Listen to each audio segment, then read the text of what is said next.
Go yard. I got so much more.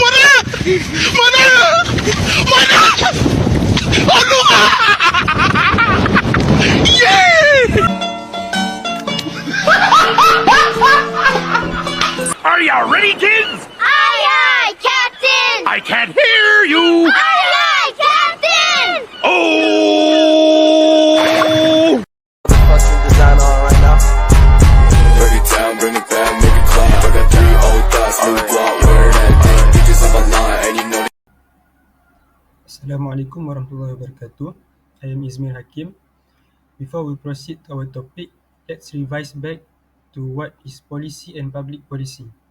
Policy means a set of principles, guidelines, rules, or course of action formulated to be achieved, while public policy means it is generally known as what government choose to do or not to do.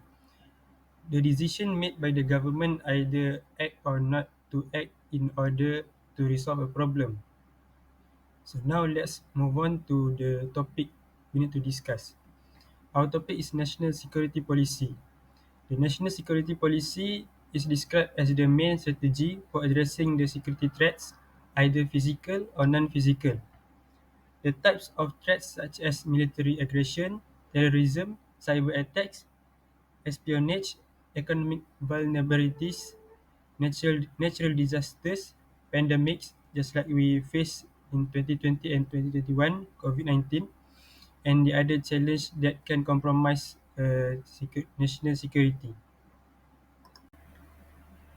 The National Security Policy 2021 until 2025 are based on 9 core values, which is number 1 is territorial sovereignty and integrity, followed by socio-political stability, national unity, good governance, economic integrity, social justice, sustainable development, people security, and international recognition.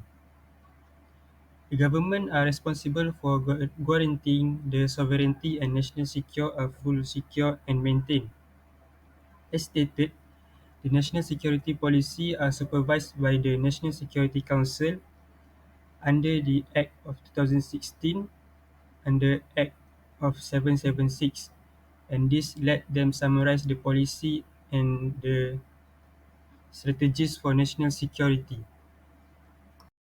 Hi, I'm Atira. So I would like to talk about policy problem in national security policy. As we all know, the national security policy is presented as the main strategy for managing the many security risks which have grown more diverse and complex. By implementing the major methods, the national security policy will ensure the national core. By preserving value, nation is protected against any threat, physical as well as psychological, that could enter and corrupt people's minds. This includes interfering with domestic and administrative process by foreign government. Malaysia also has had a challenging time keeping its independence, security and order. Threats from both state and non-state actors will have a significant impact on the country's security and sovereignty in today's increasingly complex security environment. For example, foreign power colonialism, separatist movement, intellectual, religious, economic crisis, and so on. Both domestic threats and the geopolitical environment on a regional and global scale must be considered while developing policies to protect national security and Malaysia's survival as a sovereign state. However, there are several reasons why national security policy need to be enforced to prevent any issue. So here, one of the reasons why this policy need to be enforced. First thing first, the national security policy need to be enforced because we want to overcome disaster in our country. This is due to Malaysia's location in Southeast Asia, which makes it a risk of a variety of natural disaster and calamities. As a result, Malaysia is exposed to the hazard and risk caused by natural disaster. The most common calamity in Malaysia is flood. Floods are common in Malaysia because of heavy rain, especially during monsoon season, and this can cause severe property and infrastructural damage. Also, the bad one can loss of life. Other than that, Malaysia also affected by haze caused by forest fires in the next country, for example like Indonesia. This haze also can create a health concern, delay air traffic, and also can give our economy can be impact. However, earthquakes also a part of natural disaster. This is because Malaysia is in a seismically active location, and earthquake can occur, although not as often as in other nations. A powerful earthquake, on the other hand, may cause considerable damage to infrastructure and result in deaths. These challenging and important things, either within or outside our borders, will give a negative impact to people's life and also can affect the smooth of operation of the government. Secondly, there are territorial claim issue. This is because Malaysia has had a territorial disputes and claims with both its neighbour and other large nations over land, sea and regions. The relationship between Malaysia and its neighbour might be harmed by this problem. Overlapping territorial claims at the regional level might lead to the risk of an armed conflict with regional collateral damage and lead to the intervention of interested third parties if not managed appropriately. For instance, conflicts between Malaysia and Singapore in the Strait. There has been extended diplomatic standoff between these two countries over the territorial claim to the waterway. To make it short, on 5 November 2019, Singapore protests and demand Malaysia affirm Singapore's sovereignty over its territorial seas. Instead, Malaysia published a port circular on the 11 November 2019, informing the nautical community of the new restriction. On 6 December 2019, Singapore also extended its port border to the full breadth of its territorial seas, creating a controversial grey region that symbolized conflicting port limit claims. For the following 2 months, there was diplomatic tit for tat everywhere. Both parties claimed sovereignty as evidence for their argument. For the prevention of infectious and pandemic disease, is also another part why this policy need to be enforced. This is because due to growing internal and external population migration, Malaysians are now at risk for health problem. Whether they begin within the country or outside, pandemic and the spread of infectious disease can harm a country's socio-economic development. If left untreated, non-infectious medical conditions including heart disease, diabetes, kidney infections, hypertension and other might bankrupt the nation. For instance, pandemic COVID-19 has been affecting many individuals in our nation since the first case was announced on 24 January 2020. Furthermore, lockdowns also proved to be unworkable as long-term mitigation strategy for COVID-19 and other epidemic of similar kind. On top of that, why this policy need to be implemented? Because of proliferation of nuclear weapons and programs for developing new weapons. This is our countries are likewise vulnerable to nuclear threats, such as of the nuclear weapons. The easing of restriction and pressure on nuclear program, as well as the development of WMD by state actor, especially powerful state, can have disastrous consequence. Delivery mechanisms are a key factor in the nuclear proliferation issue. To pose a nuclear threat, country or other organization must not only have nuclear bombs, but also missile or other delivery mechanism. The ecology, marine life, and human health are all seriously affected by this. Regional stability continues to be threatened by the development of WMDs. The participation of national government, international bodies, and non-profit or we know as civil society group is necessary to control the proliferation of nuclear weapons. Up until recently, nations have worked to stop the spread of nuclear weapons through bilateral and global agreements. So, what are the main objectives of this policy? This policy important mechanism for handling multiple security risks that have multiplied and grown wider is one of its core goals.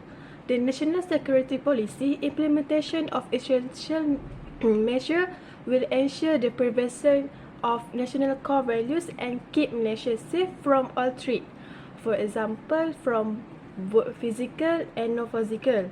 For both physical, which is undocumented immigrants and refugees in the country. For non-physical is the threats, internet fraud and data breach that challenge may affect and corrupt people's minds. This involves foreign force interfering in the government and domestic issue of the nation. Also, to talk about things like international relations and political stability. As we all know, the United States of America, China, France, Russia, the United Kingdom, Japan, India, Australia, and the European Union, or known as EU, are among the nations with strategic interest in our country, which is Malaysia, and the region. These countries are notable because they have the military might to alter the political and economic landscape on a global scale, as well as the economy and technological process to expand their influence politically and personal individual goals. National security policy development as the main guideline and source of reference for federal and state ministry and agency reflect the government constant commitment to ensuring and sustaining national security. As a result, the support and cooperation of people is crucial to Malaysia continue existence as a free, secure, and sovereign country based on the principle of parliamentary democracy and constitutional monarchy. The national security policy aims to promote the peace and well-being of future generations as well as the current well-being of the society. Last but not least, this national security strategy emphasizes the ties and collaboration among the Malaysian state.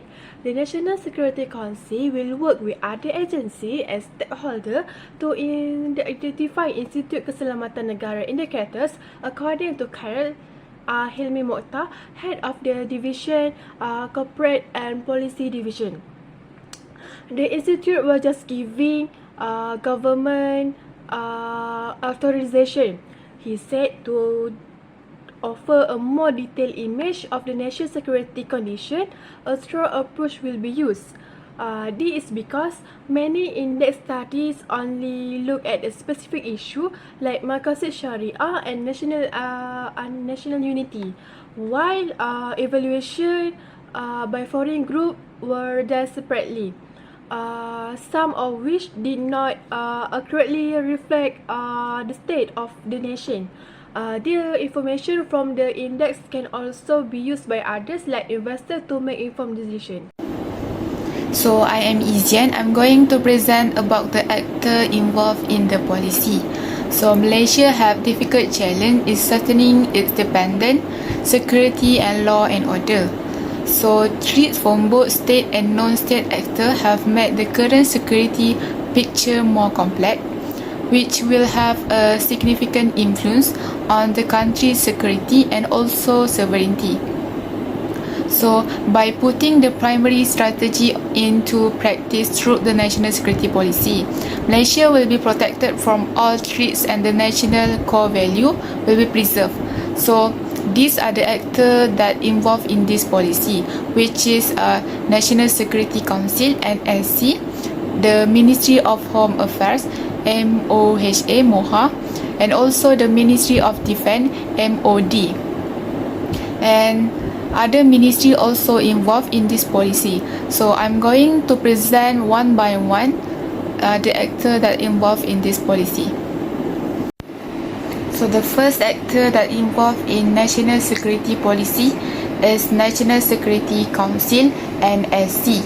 So NSC was the first constituted as National Movement Council (Mageran) in accordance with Article 150 of the Federal Constitution. So this is done to restoring the nation peace and harmony, and also preserving public order, resources and key service. So Mageran's roles was to support the Prime Minister, which is they help the Prime Minister to achieving their goals. So priority should be given to handling any security and defense related issue, and authority should be delegated to other ministry. So this is done to ensure that the security and defense policy have distinct and achieving goals, while agency relevant to achieving the objective of national security policy should be in charge of implementation. So the second actor that involved in the national security policy is the Ministry of Home Affairs (MOHA). So it is the ministry that is responsible of home affairs, such as ensuring the protection of public security and public order, and also law enforcement. So the ministry also keeps an eye on immigration, foreign workers, human trafficking, and matters involving drugs. So therefore, as it falls under public security and public order, the Ministry of Home Affairs is in charge of counter-terrorism efforts. So the security agencies within the Ministry of Home Affairs is in charge of drafting legislation of counter-terrorism related action. So this section improves the efficiency and effectiveness of the pertinent law enforcement while preserving, maintaining and enhancing national and border security. So nevertheless, the Ministry of Home Affairs is one of the important things in legislation bodies in national security policy. So this is done to ensure that they are responsible to implement the security properly. So next is the Ministry of Defence (MOD). So the primary purpose of the establishment of MOD is to effectively defend and safeguard Malaysian sovereignty, territorial integrity, strategic interests, and also integrity. So MOD is seen as a defense mechanism to protect Malaysia from external terrorist threats. It also will help by the Royal Malaysian Police (RMP).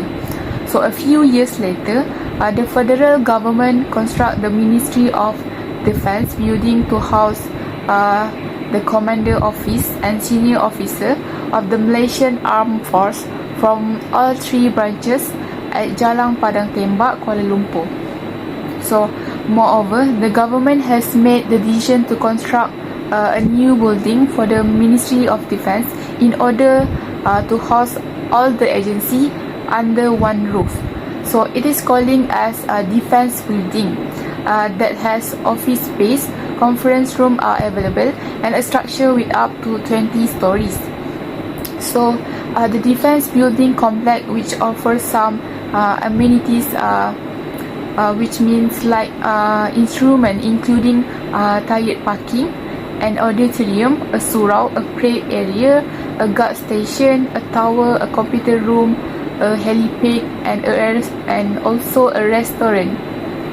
So the last one, there are other ministry that involved in the national security policy, which is like the Ministry of Higher Education, MOHE. So it can be seen as the Ministry of Higher Education with an emphasis on student and tertiary education. So the second one is the Ministry of Youth and Sport, MYS. It falls under the Sasiah unit purview that focus more on youths and their attitude toward radical ideology. So the Ministry of Women, Family and Community Development, MWFCD, also involved in the national security policy. So its focus on development place a strong emphasis on the direct and indirect contribution of human to effort to combat violent extremism.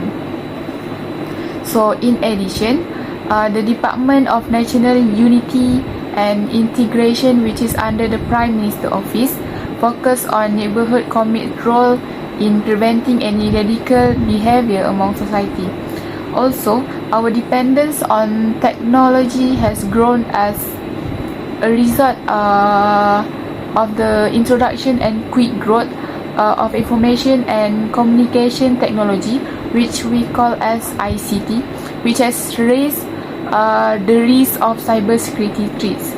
This means that all actors should take action to prevent any issue that decrease our security policy.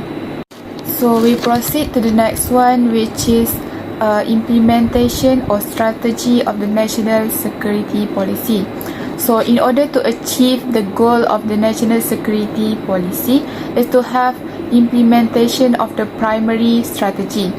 So this is done to ensure that to preservation of national core values will protect Malaysia against any threats, both physical and mental corruption that could influence and corrupt people's minds.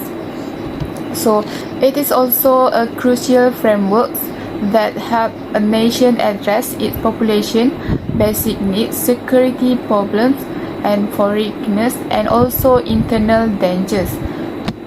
So the first implementation or strategy of the national security policy is human security. So there are two major components of human security, which is protection and empowerment. Individuals need to protect from physical violence such as rape, robbery, road bullies, and other. So another components are infectious and parasitic disease, human right violations such as political representation, torture, social inequalities, and abuse of authoritative power. So equally important, people must be given the tools they need to realize their full potential and improve their own life. So human security is still an ill-defined concept. Numerous of the problems are addressed alone by various agencies and organizations without enough coordination or a clear grasp of the nation of human security. So for instance, like Suhakam present and demonstrate Malaysian commitment to human rights, but the organization impact on the nation is minimal at best. So for the sake of present and future, a complete security culture can be implemented with the help of strengthened education system designed to promote patriotism.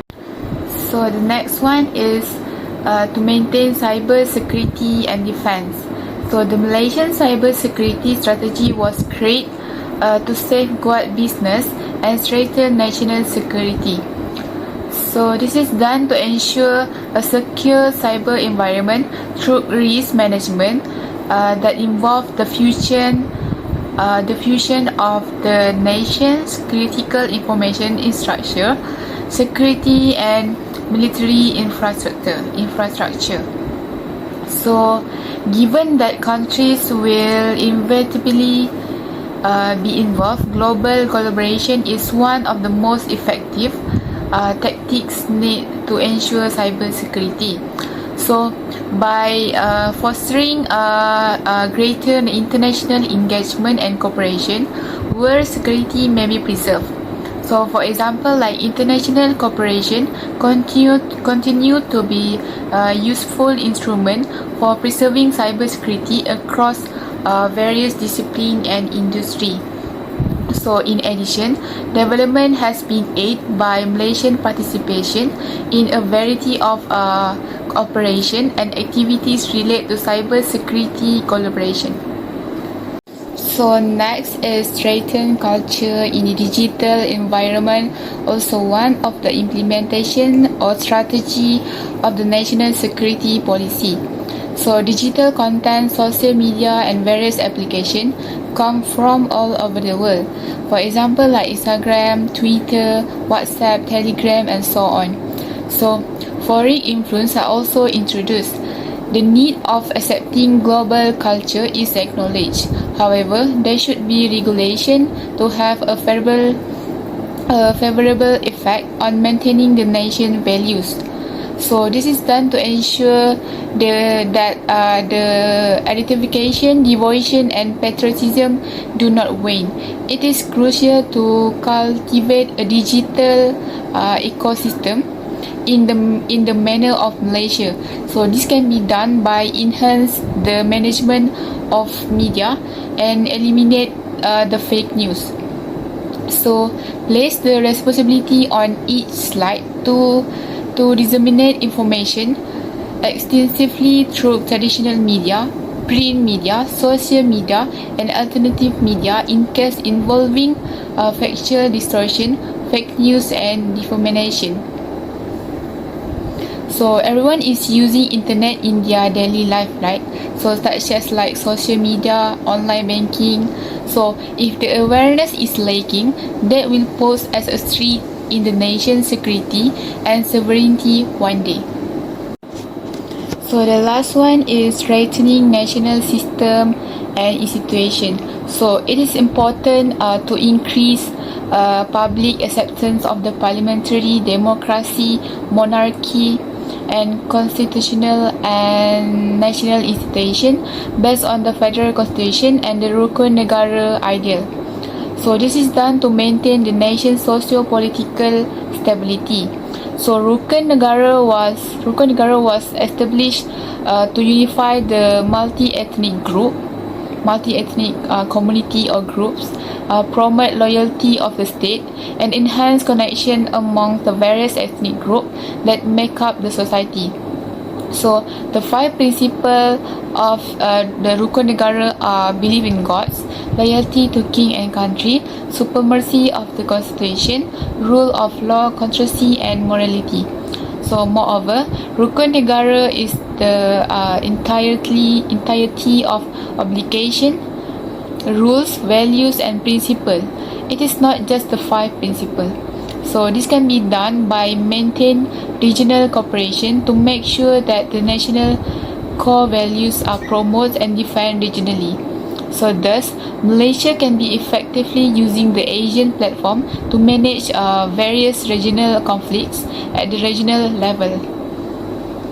My name is Muhammad Fakrul. Today I will be presenting an analysis of Malaysia nationality security strategy using the SWOT analysis framework. The purpose of this evaluation is to identify the strength, weakness, opportunities and threats associated with the strategy. Let's begin. Protection and stability of a country rely heavily on the efficiency of its national security strategy. In our research, we use the SWOT analysis framework to assess Malaysia's strategy. First one is strength. Malaysia's national security strategy exhibits several positive traits that contribute to its efficiency. Firstly, it is supported by a solid legal framework, including laws like the National Security Council Act and the Prevention of Terrorism Act, which empower security service to combat threats effectively.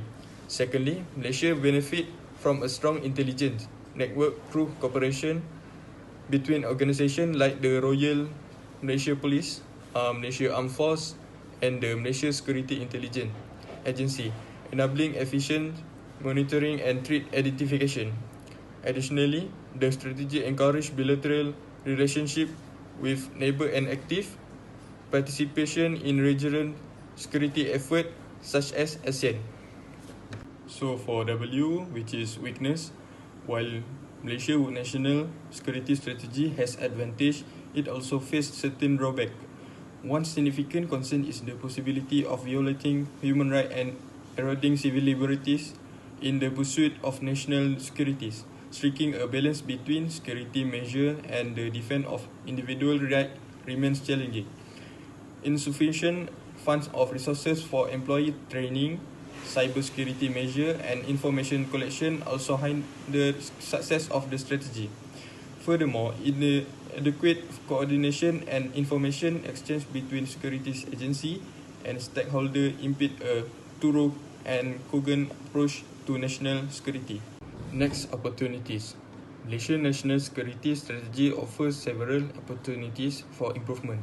Technological advancement provide avenue for enhancing cybersecurity, intelligence analytic tool, and surveillance system, enabling more effective threat identification and response. Strengthening regional cooperation through platforms like ASEAN and engaging with international partners facilitate information exchange, joint operation, and capacity building. Collaboration with civil society groups, regional communities, and academic institutions can further enhance communication, cooperation, and information sharing. Alright, for the last one, threats. Several threats pose challenge to the effectiveness of Malaysia's national security strategy. Rapid technological improvement bring forth concerns such as cybercrime, online radicalization, and the spread of fake news, necessitating constant adaptation and reaction. Political transition of change may impact resource allocation, prioritize, and policy continuing, highlighting the need for a coordinated and flexible strategy. Additionally, transnational threats like terrorism, cross-border crime, and unauthorized immigration require comprehensive approach to mitigate their impact. I will be presenting the recommendation based on our SWOT analysis of Malaysia national security strategy. Specifically, we will focus on the need for enhanced coordination and information sharing. Let's begin. Recommendation first. Establish a centralized intelligence hub prison.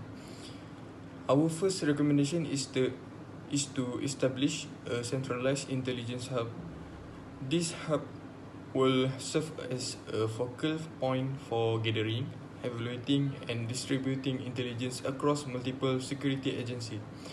By streamlining communication routes and ensuring prompt information transmission, this hub will enable a more efficient response to security concerns. Benefit and procedure. The centralized intelligence hub offers several benefits such as improved coordination and timely information exchange. It will also provide a platform for developing and implementing standardized procedures for information sharing. These norms and protocols are crucial for promoting uniformity and cooperation among security agencies. Next recommendation, which is second one, strengthen the interagency coordination. Moving on to our second recommendation, we urge Malaysia to strengthen interagency coordination, effective collaboration across organisations like the Royal Malaysia Police, Malaysian Armed Force, and the Malaysian Security Intelligence Agency is essential for a comprehensive national security approach. Joint meeting sharing platforms and cooperative training exercise can foster a culture of cooperation and information sharing. Benefit and strategies. Enhanced interagency coordination brings numerous benefits including improved situational awareness, resource sharing, and decision making. By establishing incentives and channels for sharing knowledge and resources, Malaysia can promote a coordinated response to security threats. Next recommendation, which is the last one, strengthen public-private partnership. Our final recommendation focus on strengthening public-private partnership, which is PPPS, in national security. Engaging the private sectors, including technology organization and business, can provide access to advanced technical solution and expertise. Collaboration in areas like cybersecurity and protecting critical infrastructure can enhance national security efforts. Guideline and collaborative areas to ensure the success of public-private partnership, clear guidelines and norms should be established. This will safeguard sensitive data and align objectives between the public and private sectors. Collaboration areas such as cybersecurity, infrastructure protection, and counter-terrorism measure can be facilitated through PPS. To conclude the topic of national security policy, there are some points need to be highlighted. Number one, national security policy are typically developed by agencies such as defense departments, intelligence agencies, and National Security Council. Number two, the national security policy is the main guide for ministries and agencies at every level of federal, state, and district government administration in overall national security governance. Number three, national security policy is important to ensure the running of country administration. Number four, the actors who involved in the national security policy are National Security Council, Ministry of Home Affairs, Ministry of Defense, and others. Lastly, the recommendation given to improve the productiveness of national security policy are establish a centralized intelligence hub, strengthen interagency coordination, and strengthen the relation between public and private partnership.